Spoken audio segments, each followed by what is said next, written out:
So I wanted to talk a minute about what I'm aware of what the schools are doing in Sumner County.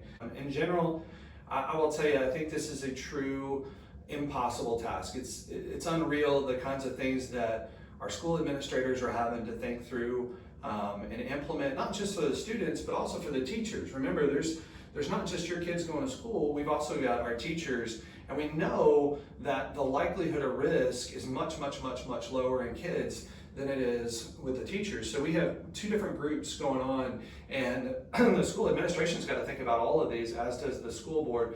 But I was very impressed to see some of the changes that were discussed and even that are already being made. For those of you that listen in other counties, I know that Davidson's got their own plan, and Robertson has their own plan, and Wilson has their own plan. But one thing is true universally: none of this is fixed. None of this is easy to decide, and unfortunately, there isn't anybody that has perfect information to work off of. And so everybody is trying to do their best. And so as a parent, you have to analyze the decision making and the analytics that the school is going through and decide, hey, is that right for your individual family? Are you going to be better off in a virtual situation? Are you going to be better off in a homeschool situation? Or are you going to be better off in the public school situation? And that's truly an individual decision. But what I saw that I was really impressed with, and we'll post this so you guys can see it. First, their policies are very flexible. That's one of the things the school board talked about last night, is enabling the superintendent to make decisions for the best interest of the school without having to convene the school board every time a change is made. I thought that was brilliant. To develop strategies that can be revised and adapted according to the level of viral transmission in the community. That's one of the things that was hotly debated last night, is how do we manage different levels based upon transmission in the community. So there's a recognition that although there's this COVID-19 across the United States, how it acts within individual counties, even how it acts within individual schools, even how it acts within individual classrooms can be different. And so being flexible and being able to adapt and I would say almost surgically handle each of those different groupings of people.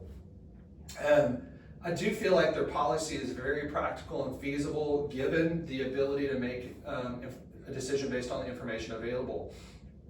And then I was impressed with the routine consideration that the school board had for the kids in the special ed programs, the awareness of kids within the community that may not have access to technology for different reasons. The decision making, very impressive, and the desire to support not just the academic element, to be aware of the social element, but even discussions about the school nutrition, just very well thought through given the available information. Some of the things that some of you parents may or may not be aware of is the investment the school has made on fogging machines to work out any potential viruses that could be hanging in the school hallways overnight, some of the wipe down procedures, the different methods that they're going to be having to try to have hallways not be as congested as normal. The setups in the classroom, I mean, those are all things you can be talking with your individual school about how they're going to manage, but the effort is there. There's not a callous disregard for anybody within this process. There's been an amazing amount of thought, and I think that it's important to realize this is not a one-size-fits-all, nor is this a one way is the best way and there's no potential side effects, and another way is going to be fraught with failure. We're really working on uncharted waters, but some of the things that we've learned, there's a tremendous social cost for them being at home, and that social cost varies from family to family, from community to community. But whether it's just the inability to plug in with other kids and their individual social development, or some of the risk in homes in regards to whether we're talking abuse or neglect, there's the whole spectrum. And so there's value with the kids having the opportunity to be in a classroom setting, both academically and socially. That being said, the question is, how at risk are our kids? And this past weekend, there was a report published by the New York Times on a study that's in pre-printed phase about a Korea return to school that showed an outbreak in Korea back in March when the kids were out of school from January to March.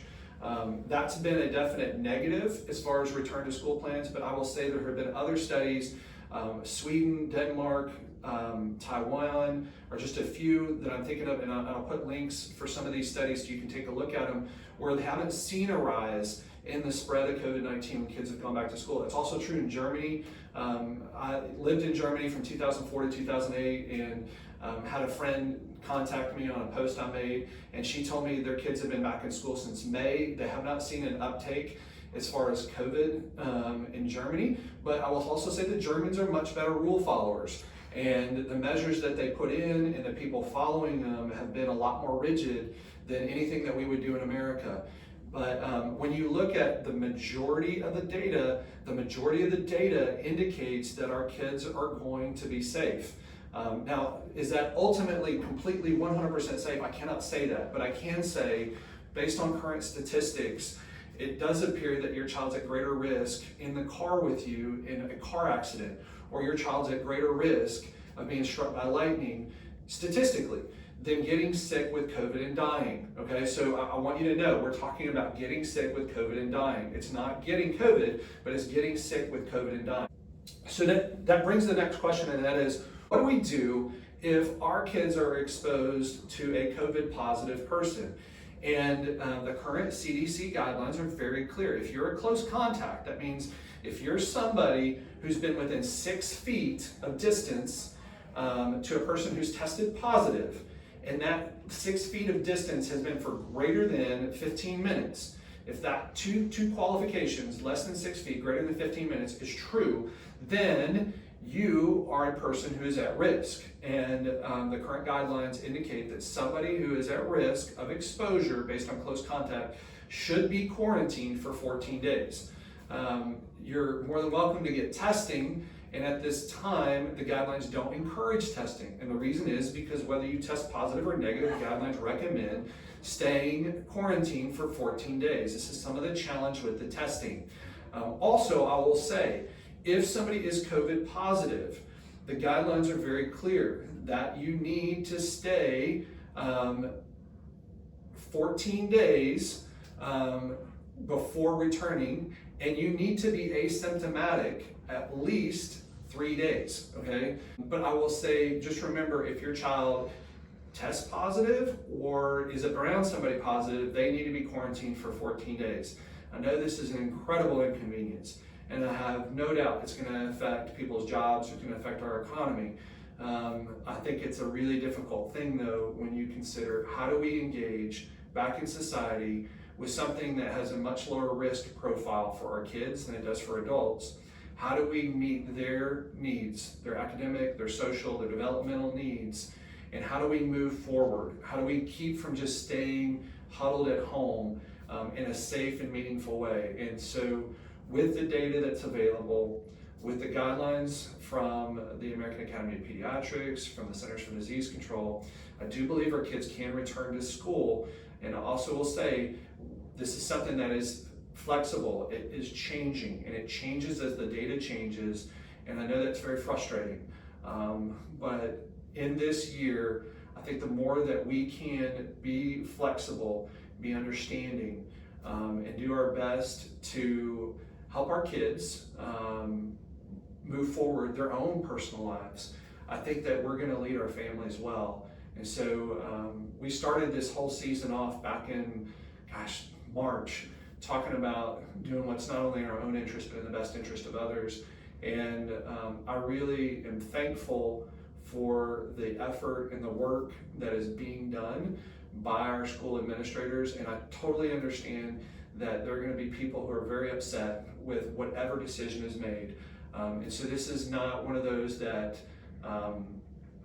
they have done without thought. So I'm thankful for the work, and I'm thankful for the guidelines. And of course here, we're happy to help you guys process this as well. If you have questions, it's something that we've done some health counseling visits in regards to individual family risk and knowing our kids.